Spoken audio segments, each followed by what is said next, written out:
sugat. Tama, kaya atin na pong pawanalan ng ating unang panauhin, isang sikat na Filipino nutritionist ay walang iba kundi si Dr. Fernando P. Gutiao Jr.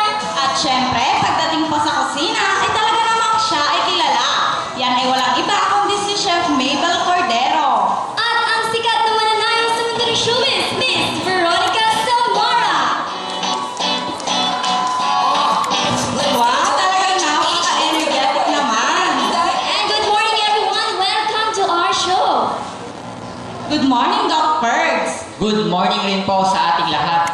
By the way, Doc, paano po ba natin napapanatili ang kalusugan ng ating katawan? Simple lang po mga kababayan. Kailangan lang ng proper diet, regular exercise, at huwag kalilimutan ang pagkain ng gulay. That's right. Doc, can you cite some examples of miracle vegetables? Marami po tayo niyan. We have naman miracle tree or malunggay that has phytochemicals that fights cancer. At nakapag-prevent rin po ito ng HIV. Pangalawa, meron po tayong ampalaya na may insulin boosters na tumutulong sa ating pag-maintain ng blood sugar. At ang panghuli po, we have the jute or the legendary saluyot na mayaman sa antioxidants. At nakatutulong din po ito para sa mga pagpapata. Yan lang po. Ayan, maraming salamat po, Doc Fergs. At syempre, dumako naman po tayo ngayon sa ating tanyag na chef, Chef Mabel.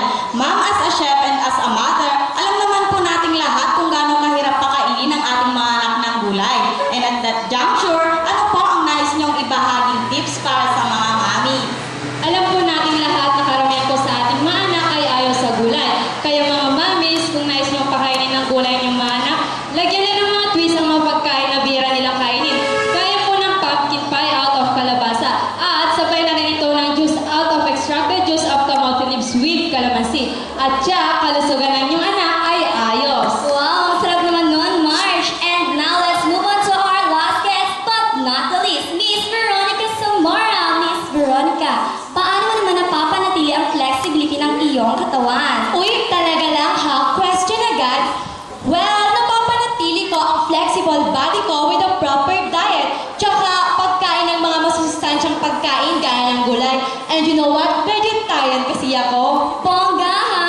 Ano naman gusto mong i-advise sa mga kabataang nais maging tulad mo? Simple lang. Take fruits, take vegetables, take nutritious foods. Huwag mo yung kumain ng gulay dahil ito nakakapagpabata. And remember, vegetable result